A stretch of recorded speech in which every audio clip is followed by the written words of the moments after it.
ડીડીઓની અધ્યક્ષતામાં સંકલન બેઠક મળી। ઉનાળામાં જ કેનાલનું રિપેરિંગ થતાં ધારાસભ્ય શૈલેષ મહેતા બગડ્યા હતા। ખેડૂતોને જરૂર હોય ત્યારે જ પાણી બંધ થયું છે। પાણી બંધ કરતા પહેલા ખેડૂતોને જાણ કરવી જોઈએ। વહેલી તકે કામ પૂરું કરવાની અપીલ કરાઈ છે। શૈલેષ મહેતાએ આ વાત કહી છે।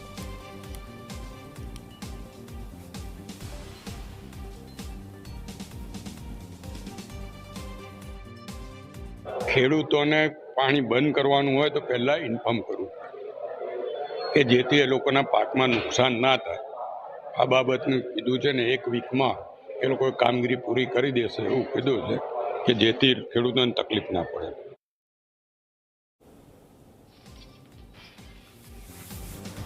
તો સંકલન બેઠકમાં ધારાસભ્ય ધર્મેન્દ્રસિંહ વાઘેલાએ ઉગ્ર રજૂઆત કરી છે। બાજવા બ્રિજ પર સ્ટ્રીટ લાઇટ લગાવવાની રજૂઆત કરી છે। નંદેસરીમાં વધી રહેલા પ્રદૂષણ રોકવાની માંગ કરી છે। મહીસાગર નદીના 52 ગામ જૂથ પાણી યોજનાની વાત કરી છે।